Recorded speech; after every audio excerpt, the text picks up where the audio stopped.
नमस्कार माझ्या प्रिय मित्रमैत्रिणींनो, आज उरसाचा दुसरा दिवस आहे. माझ्या माहेरची यात्रा सुरू आहे आणि मी माझ्या माहेरी आली आहे. मी कालच्या व्हिडिओमध्ये सांगितलं होतं की माझं माहेर आणि आजोळ जे आहे ते एकच गाव आहे आणि आज आम्ही आलो यात्रेमध्ये फिरायला.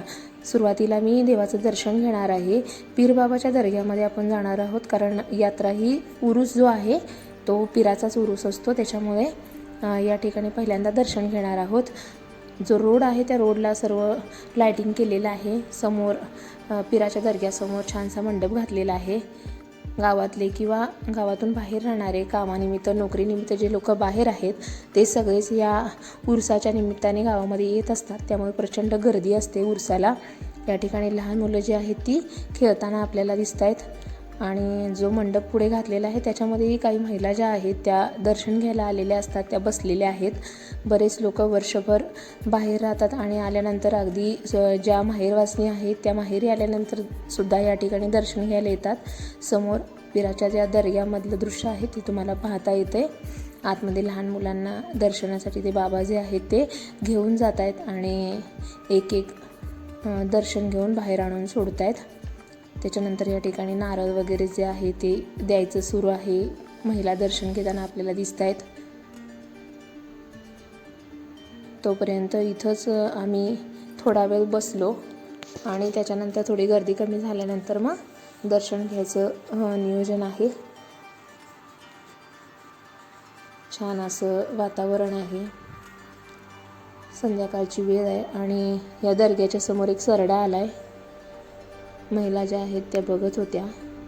तिथे बसलेल्या बाबांनी त्या सरड्याला हकलवलं.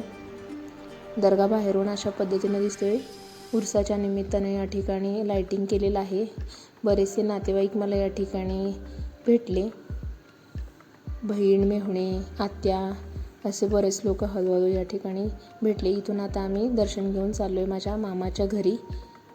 दर्ग्याच्या बाहेरच गाडी लावली होती आणि सर आता गाडी घेऊन हळूहळू मामांच्या घराकडे जाणार आहे. दर्ग्याच्या अगदी जवळच मामांचं घर आहे, त्यामुळे इथे म्हटलं आज जाता जाता दर्शन घेऊन मगच पुढे जाऊयात.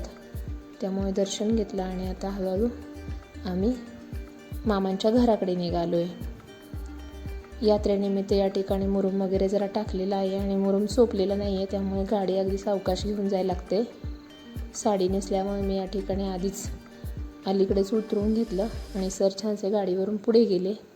आता हळूहळू चालत मी मामाच्या घराकडे निघाली आहे. रात्रीची वेळ आहे, अंधार पडायला लागला आहे.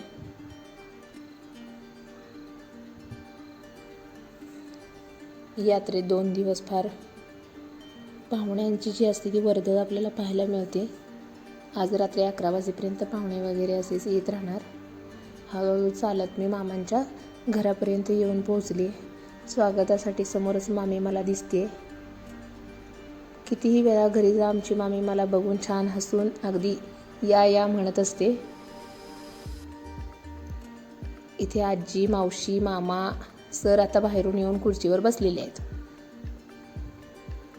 मामाच्या गच्चीमधून हे अशा पद्धतीनं आजूबाजूचा रस्ता आणि जी घरं वगैरे आहेत ती अशी दिसत आहेत.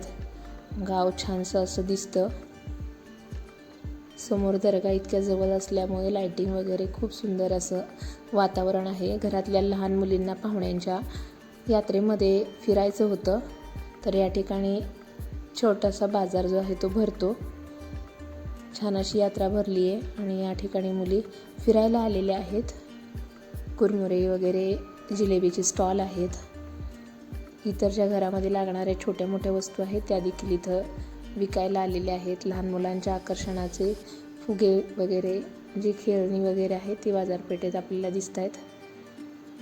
मामी, मामीच्या भावाच्या मुली, ताई, ताईच्या दिराची मुलगी, असं बरेचसे घरातल्या ज्या मुली वगैरे आहेत ते या ठिकाणी आलेले आहेत. सिद्धनाथ मंदिराच्या समोर यात्रेत हे स्टॉल वगैरे आहेत ते लागत असतात. छान पद्धतीने या ठिकाणी स्टॉल जे आहेत ते आपल्याला पाहता येत आहेत. खाद्यपदार्थाचे छोटे मोठे गाडे आहेत. समोर दिसणारं जे मंदिर आहे ते मारुतीचं मंदिर आहे.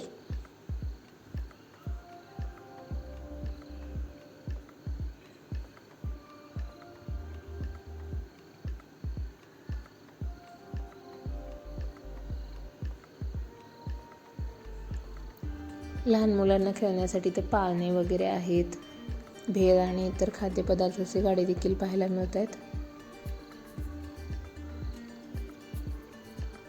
आकाश पाळण्यामध्ये वगैरे बसायला सुद्धा मुलं जी आहेत ती इथं दिसत आहेत आलेली.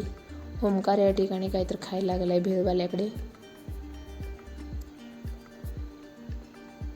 खूप छान पद्धतीने या ठिकाणी पाळणे जे आहेत ते फिरताना आपल्याला दिसत आहेत.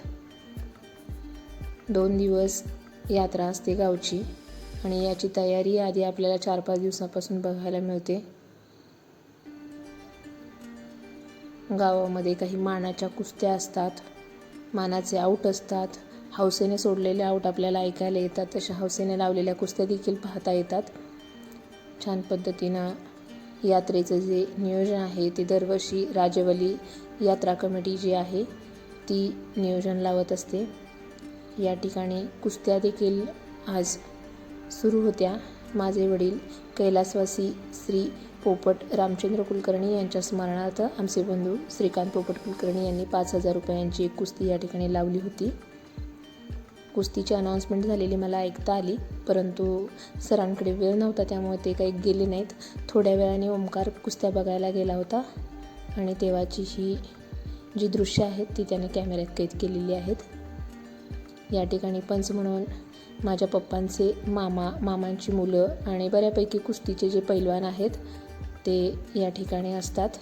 या नियोजनामध्ये आमच्या म्हणजे पप्पांच्या मामांची मुलं ते आम्हाला नात्याने मामाच लागतात, तर ते सर्वजण ह्या कुस्तीच्या फडामध्ये आपल्याला बऱ्यापैकी पाहता येतात. कारण गावच्या कुस्त्यांचं जे नियोजन आहे ते संपूर्णपणे त्यांच्याकडे असतं.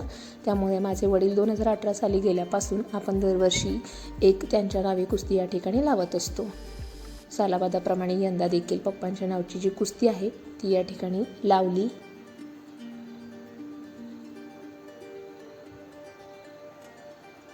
कुस्तीसारख्या खेळांना प्रोत्साहन देण्यासाठी अशा पद्धतीनं गावात एक वेगळ्या पद्धतीचा उपक्रम असतो आणि यात्रेची ह्या उरसाची खरी मजा म्हणजे कुस्ती आणि इतर जे आहे ते बाकी सांस्कृतिक कार्यक्रम असतात, बरंच काही असतं. अशा पद्धतीनं 2 दिवस यात्रा जी आहे ती फार अशा आनंदात गेली. सालाबादाप्रमाणे यंदा देखील यात्रेमध्ये मोठा उत्साह पाहायला मिळाला लोकांमध्ये. धन्यवाद.